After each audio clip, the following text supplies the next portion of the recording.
Welcome to another Unwinding with Fiber and Fabric. I have a bunch of things to share with you today in my ongoing counting down to Christmas.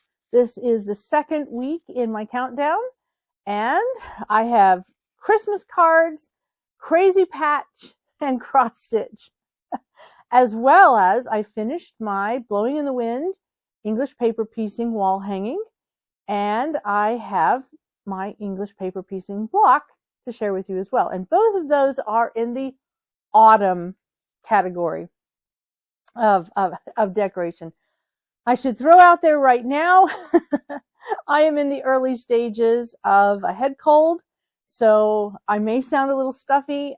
I may have to take a moment here or there. Who knows? This is the first time I've really used my voice today, so we'll see what it does in speaking to the camera. So let's just go ahead and dive in, because we don't know how long my voice will hold out. And I want to start with the wall hanging that I have been making. The what I'm calling is Blowing in the Wind is the pattern. And I have it here. Now, normally when I finish a wall hanging or a quilt, I immediately throw it in the wash and let it get crinkled up. But I decided to not do that this time and share it with you, because I legitimately just sewed on the hanging. There's a sleeve here on the back that I've attached so that I can hang it on the wall. So this one has not been washed and crinkled. It is extremely soft. It has lint and cat hair all over it, I'm sure. It is extremely soft. And I hope I haven't been messing with my microphone, bumping into it. The batting I used is an 80%, 20%, 80% cotton, 20% polyester. I believe it's from Hobbs and Company. I like using it. I also like using Warm and Natural, which I think has a little bit more denseness to it. So this is very, very soft. The thing that's interesting, if you've been noticing in my English paper piecing blocks that I've been sharing, they're really kind of crinkled and wrinkled. It's because the muslin, the cream fabric I'm using, is a more rustic weave. And even when I press it and press it and press it and press it and get it really pressed when I start, by the time I've handled it a great deal, it wrinkles. It has a lot of wrinkling characteristic to it, which will be fabulous, especially for my my big quilt that I'm working on with the English paper piecing blocks, because I am using vintage fabrics. The print fabrics that I'm using are vintage, and therefore having a more rustic base color will actually work really well with fabrics that will wrinkle with use. So I have this finished. I, of course, will have, as usual, a picture of it in its fullness here. But I'm really pleased with it. I sewed I sewed the border on, but everything else is done by hand, from all the piecing and to the applique, that's applied on to the hand quilting. So when I look at it, if I didn't know what I was looking for, I probably wouldn't recognize that all of the pieces are hand sewn. I have to say, I can't believe it took me this long to fall in love with hand piecing, where I've loved hand quilting from the get-go. And because of that, it had me, it has me thinking about all of the, because those who follow me know I have machine embroidery. I love playing on the computer. I love using all the technology. But it's really nice to also kind of have the throwback to the slow crafting. And because I've been so thrilled with the result, especially of this wall hanging, I pulled out some of my stuff from years ago. I started looking at things that I did in my youth, or I should say when I was in college especially. I didn't have access to a big stash. I didn't have access to a sewing machine. And so I took up counted cross stitch as a way to keep my hands busy. And that was the years. So when I was in college is when I did counted cross stitch for the most part. But for this week's ornaments, that's why I was talking crazy patch, cross stitch, and cards, because there is a connection between all of them in the way we can both do them high tech, and we can use more traditional low tech solutions. So I wanted to just dive in. I've now shown you the quilt. I wanted to dive into the crafts, the Christmas crafts, the holiday crafts that can be done high tech or low tech. And one of the things that popped up, it was so funny. I was looking through my stash of I have quite a stash of cross stitch materials and hoops. It's so funny. Back in the day, it was I remember buying a roll of cross stitch, counted cross stitch fabric. It was so expensive. It was so, for my very tight budget, it was so expensive to buy it, and I was so worried about, ruining it. It was a huge expense to the little to no income of, especially as a college student. But I was digging through the stash that I now have. I have quite a bit of stash because over the years, long after I stopped cross stitching all that much, people would give me their stash.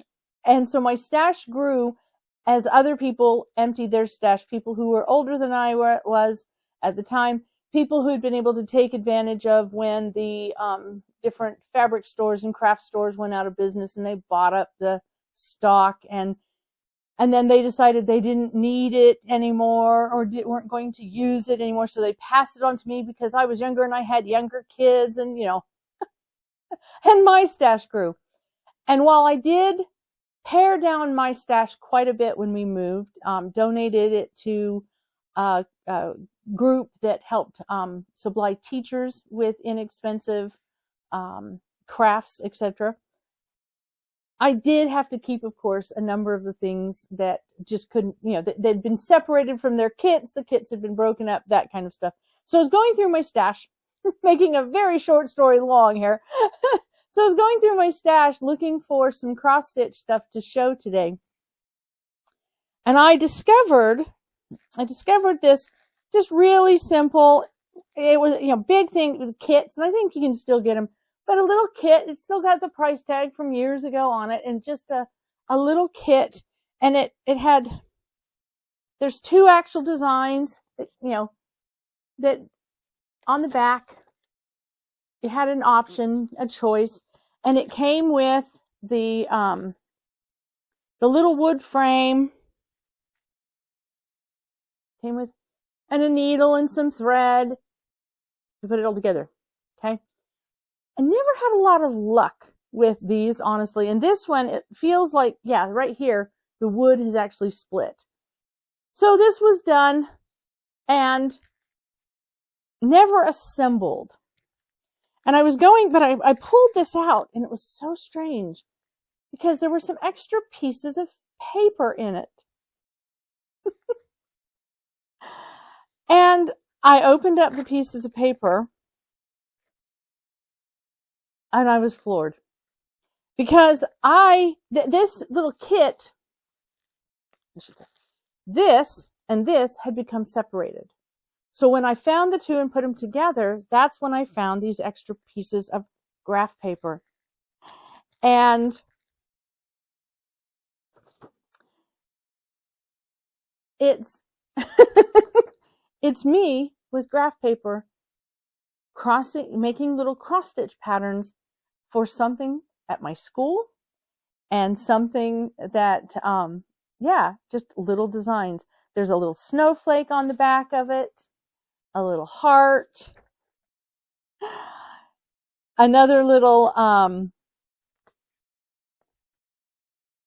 little paper that I did, again, drew out a pattern when I was, back in the day when graph paper really was what I was using. And I still have all my graph paper, quilt patterns that I designed and all of that. I've kept all of that kind of stuff, but I didn't realize, I don't remember. That's the thing. I don't remember these. I know they're mine, but it was so sweet. And I remember when I was doing the cross stitch. So I found that, and that shows you, you can pick these kind of things up. Sometimes they show up in garage sales, in rumble sales, or not rumble, jumble sales, the British term, but garage sales, thrift stores. You can sometimes find these little kits. And I do have here one that I did do. Okay. And there we go. Now, this one was one that I did, and I actually did shove it into the little plastic frame. And it had a piece of duct tape, specifically camouflage duct tape on the back of it, holding it all together. Because one of the problems, with these kits is that they will come oftentimes with the cardboard that you'd wrap the fabric around, but nothing to put on the back. So this morning, as I was trying to figure out how I was going to share this with you and decide, am I finally going to commit and keep this in the hoop and not have all the extra fabric, because the extra fabric on the back, actually, the duct tape had become old and crusty and flaky on the back. So I took the duct tape off, trimmed up all the excess fabric, got it all nice and smooth. And then I thought, now how do I finish the back? And this is one of my first crafting hacks or tips that you might want to consider as you're trying to figure out how to finish off the back.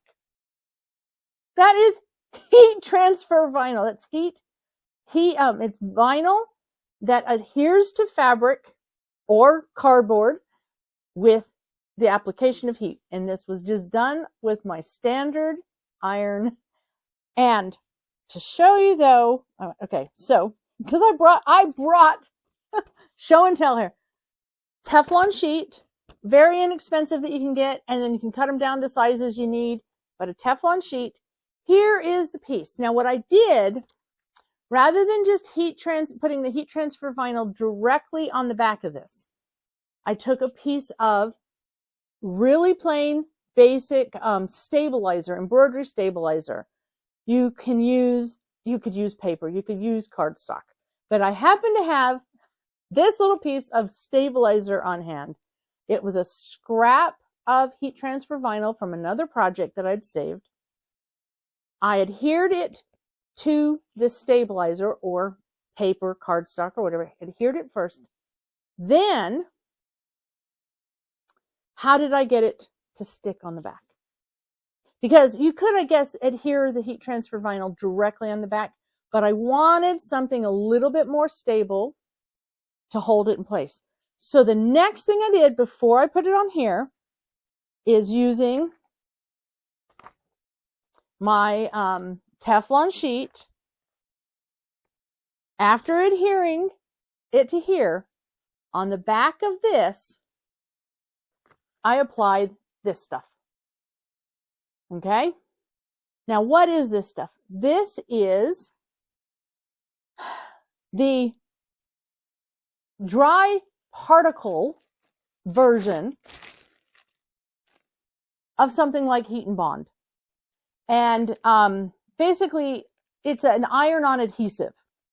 Okay?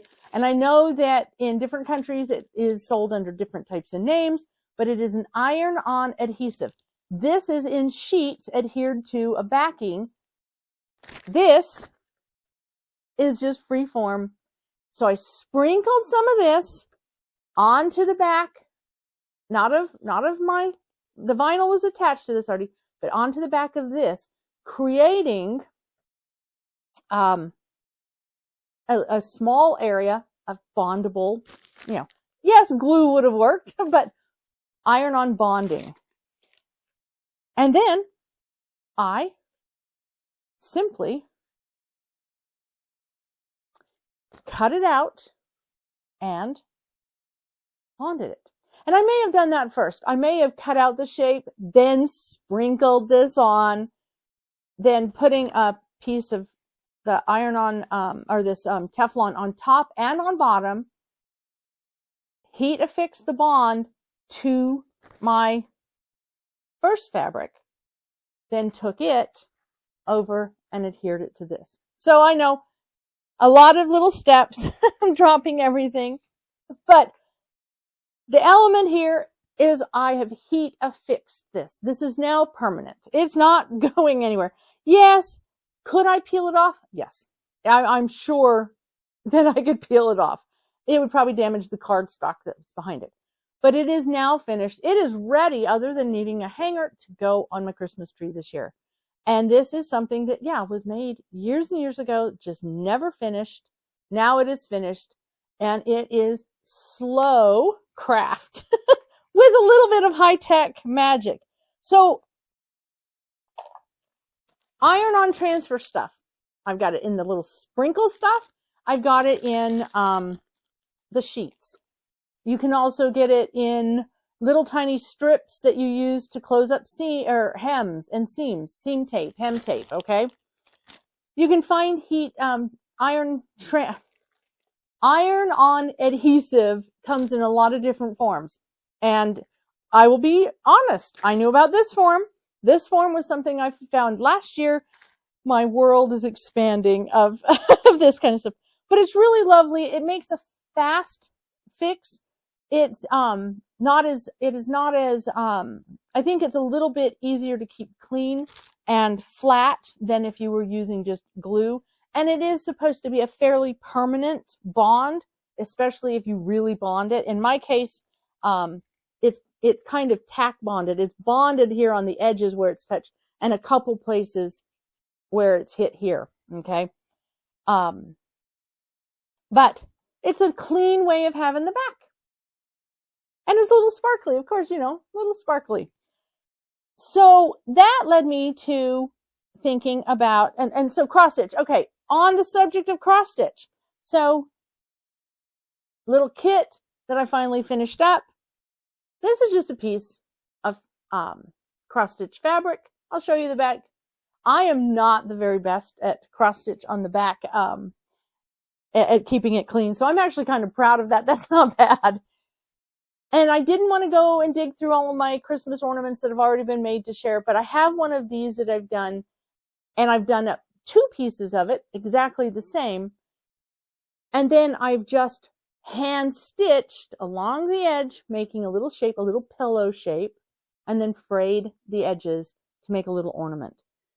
Fabulous little way to make ornaments. Slow craft, but it is fun. It's fast. It's a great way of using up smaller scraps of the Aida cloth, the cross stitch cloth. And there's no investment. It's just all by what you do by hand and making little pillow ornaments for the tree. You can make these as big or as small as you'd like to. So I wanted to show those. So for those of you that are paying attention to the screen and not just listening to my voice as you craft, you may notice my hair's now pulled up. Things have changed a little tiny bit. My microphone decided to go crazy about midway through the recording of this video. And while I did check before I wrapped everything up, the end of the video sounded fine. The beginning of the video sounded fine, but there's a section that is anything but fine. So I decided to just, as I was editing and discovered this, I decided to just go ahead and set back up and try to pick up at the point in which my microphone began to fail. Which brings me to the topic we had just finished up, cross stitch, and we were moving into another way to use cross stitch. Here's a cross stitch design that either I did or my daughter did a number of years ago.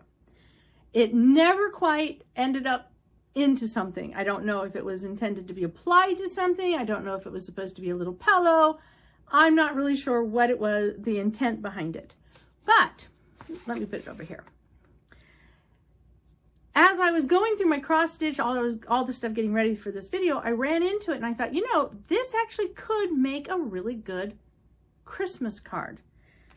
And that seemed like the perfect thing to also share, because one of the things I do like to do with my machine embroidery is make Christmas cards.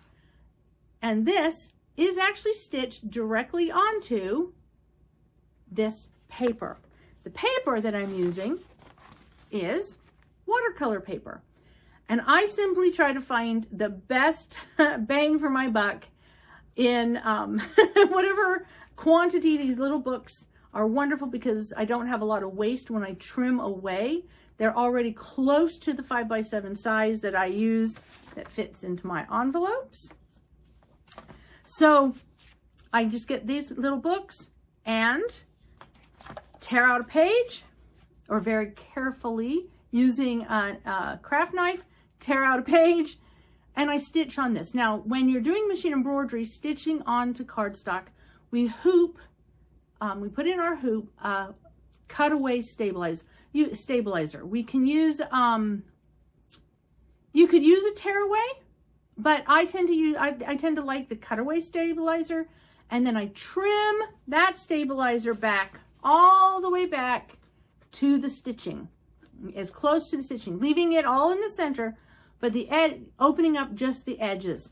Because then what I've put on the back of this, now this isn't how it's in the card, but what I first do is I have a heat bonding stabilizer that I don't use with my machine embroidery anymore, because the bonding particles can flake off, and if they're not well adhered to whatever you're attaching it to, they can flake off and they can kind of gum up your machine a little bit. So I've moved away from using it in the machine, but I still have this stuff on hand. So I now use it and I heat bond it on the back of the stitched out. So after I've trimmed down my the stabilizer that I did use in the machine, I then put that other layer over the top and bond it in place. That's holding all the threads in place. It's giving it a nice smooth back that is perfect for putting a label on. And that's how I finish off my card, is I put printed out on my printer label that is you can buy them in full sheets and cut them down, or you can buy half sheets. And I bought a box of half sheets that each half is very close to the size I need. This is a 5x7, so it is really nice. It's easy, a little bit of trimming, and it's done. So how do I turn this into something like this? Well, I have two options. If I don't want to permanently fix this fabric to my card, I can get an awl, okay, the thing you punch through to punch through leather, punch through paper, and I can punch some holes in my cardstock so that I can easily punch a needle, take a needle and thread through, and I'd do large, like the embroidery thread or something like that. And I'd pre-punch the hole, or if I had a really sharp needle, I could do it that way, but I would probably find that punching a few holes and then stitching with some big thread would be a very cute way to add a border. And then all that would be on the back is those big stitches. Or you can use heat and bond. So if you, this iron-on adhesive, you can cut a piece of this to the right size, adhere it to the fabric first, then adhere that to, because you'll adhere it to the fabric, then you'll peel off the protective paper that's on the back of this, and then you'll adhere it to the cardstock. That would give it a much more permanent stick to it, and you wouldn't have to worry about messy glues or glues making parts of it stiff. Heat and bond, especially this Heat and Bond Light, it's meant to actually be used on clothing to keep the clothing soft and pliable, so it's not going to affect the look and texture of this much as you adhere it to the cardstock. So once you've done that, of course, it can make a great Christmas card, but it can also be framed. It's, you know, you could punch holes in it and have it as a garland to hang. Much like we do with Christmas, some people do with Christmas cards, they hang up their Christmas cards as decoration every year. That is something that can be done with this. It's a little more personal. You put a little bit of time. It's some of your handcraft. But then you're not sitting there going, well, do I make an ornament? Do I make a pillow? And then the best thing is if the design has nothing to do with Christmas, but has to do with spring or autumn or summer or someone's birthday, you can do the same thing and make a very personalized card for the person that maybe they decide to frame and have as decoration, as a reminder of that special occasion. So the high-tech and the old-fashioned. I have to admit, I do love the look of the stitching on the card, but I also like the idea of adding this to cardstock as well.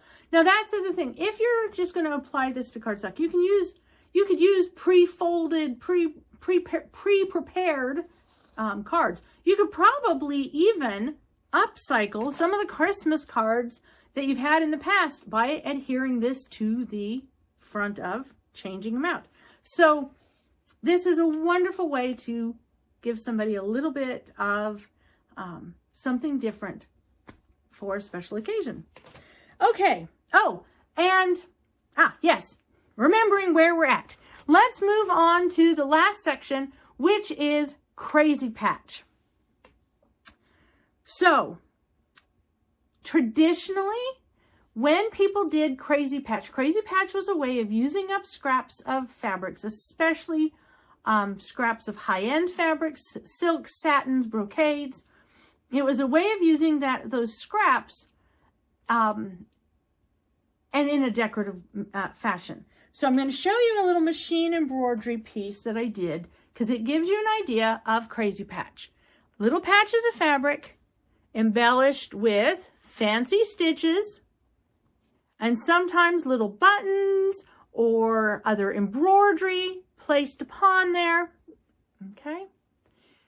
That is what Crazy Patch traditionally has been. Now, this is done, of course, in the hoop. This is all done by machine, but it's based upon something that is well over now 100 years old, a technique that was very popular in the late Victorian and the Edwardian period. My great-grandmother, she worked in a jewelry store, and she brought all of the little scraps of the velvets and such that they display the jewelry on. She brought those home and she made a Crazy Patch out of that.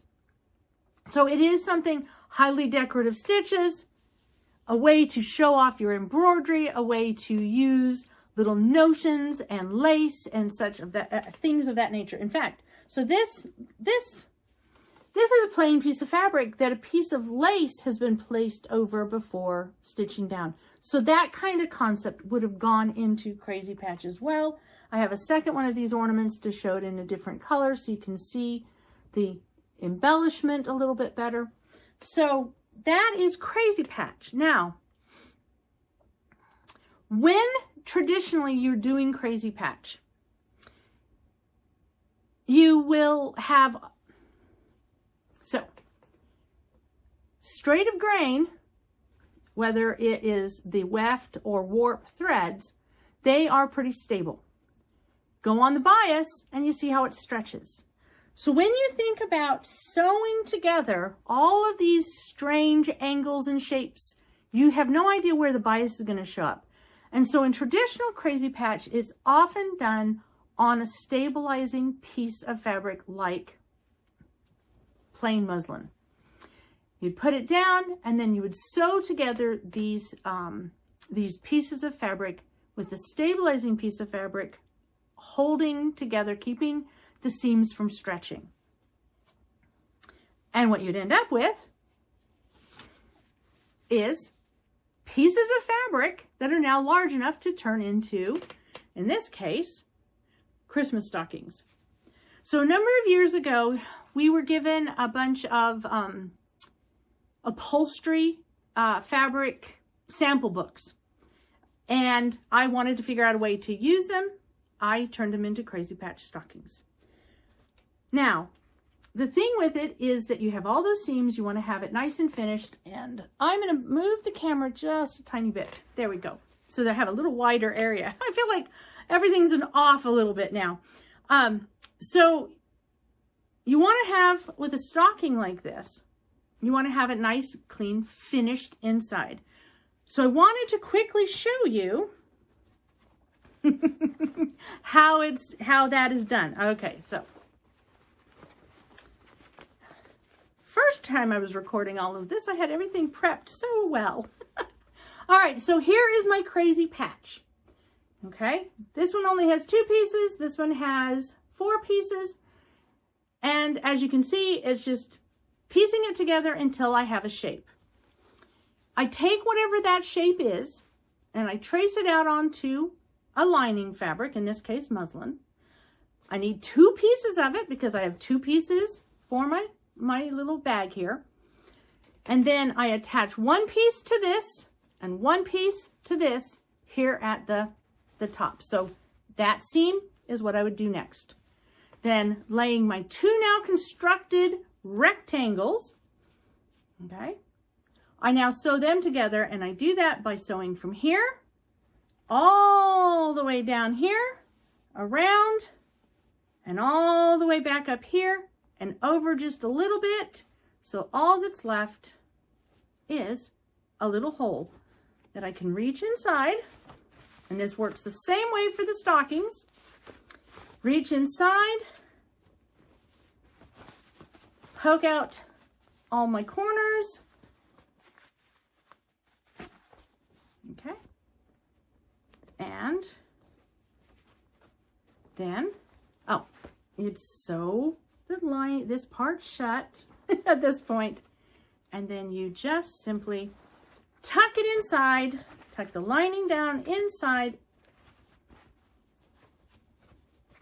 and press. That is the same construction that I did to finish off these stockings. So, a very simple, taking your scraps. Now, you might have noticed I did not have any stabilizing fabric underneath it. I really wasn't worried because of the type of fabric this is, because I wasn't stitching it by hand. It was going to be really fast, and it worked. So if you're going to do something and you're going to do it really fine and you're going to put together all the hand stitches, making it all just really heirloom, consider having the Crazy Patch sewing process done on a foundation piece. Fast and furious. Notice there's no decorative stitching. I may put some stuff on this heat applied later. You could put buttons, you could decorate with beads. I recommend that if you're going to put buttons and beads on your stockings, it is actually better to try to embellish this before putting the lining in. Okay? Certainly you could put the lining in now, but it's a lot easier to stitch when you have a flat piece of fabric that you're stitching on. Just take the time to draw where your seam allowance is going to be and put all of your embellishment, so that you're not getting it caught in the seams. The decorative stitches, whether it's by machine or by hand, can definitely be caught up in the seams, not a problem. But if you're putting beads or buttons or anything of that nature, make sure you know where those seam allowances are and keep that stuff inside the seam allowance so that your sewing machine or hand stitching doesn't run into those. So, Crazy Patch Christmas stockings, Crazy Patch ornaments, that is a fun and wonderful way to use up scraps for the season. But as you notice, little Crazy Patch bag.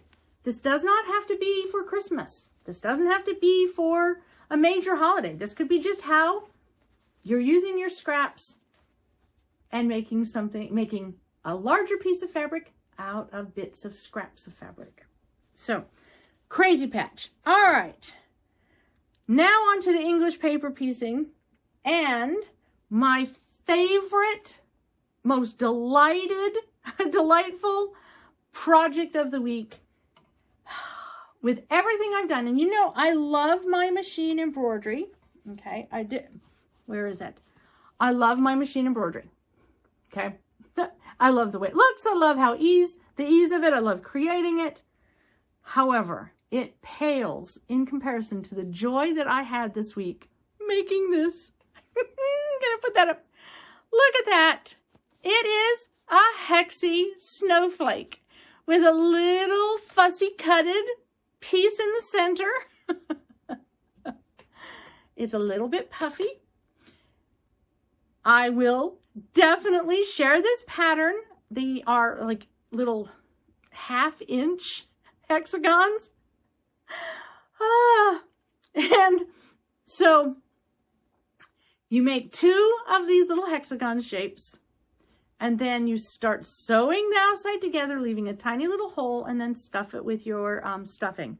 I used the batting scraps. I take some of the batting scraps that are too small for anything else, chop them up into little tiny bits, and then I stuffed a little bit of that in them. So it's got some good weight to it. It has a good feel to it. I then hand tacked little stitches in the corners of each here to compress the center just a little bit. The back fabric is it's the center fabric, and then all of the rest of the pieces are from the same fabric. Whereas on the front, we have 3 separate fabrics that have been done, and they all, see, snowflakes on all of them. So my little ornament. Now you notice I don't have a hanger on it because I was trying to. Remember where I had my hand spun silk? And I finally found it today, and I kept going back and forth as to which color, but you know what? That really looks like it goes together quite well. So I think that one's out, and that one is going to be how I have it strung. I'm just still trying to decide if I need to do like a little crochet that I sew through like that, or if I want to put a little metal grommet in like that. Haven't yet decided, but that has been my favorite project. Actually, my favorite project in a very long time. Who would have ever guessed making something that small and fiddly? But it really actually didn't, it wasn't that difficult to do. I'm using a cardstock that is the similar weight to most cereal boxes. It gives me a little bit of something more to grip onto. Sat down, got all of the fabric onto the pieces, and then just started stitching. And my husband laughed. He said, "What? It takes about 3 stitches and you're done with every piece." It really is quite fun. It's fun. It's fast. It's not complicated. So my little hexagon snowflake, if you look in the description below, you will find it, the link for the pattern for it, and the block. Which, even though I was editing my video and should have had time to look at it, I still can't remember. I think it might be Autumn Leaves or something like that. I can't remember the name of the block, so it will be here. It is another one that is rather small pieces, little squares, little half square triangles.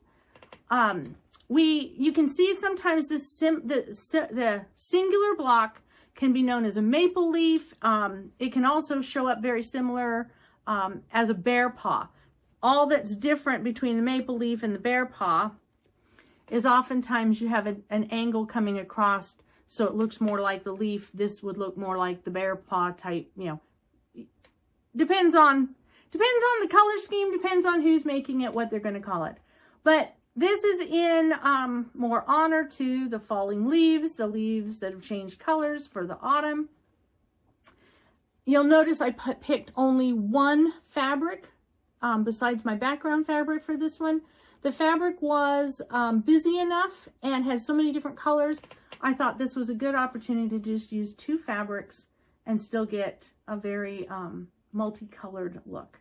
So my English paper piecing block, my hexagon snowflake, and that is going to be a wrap for this week's video.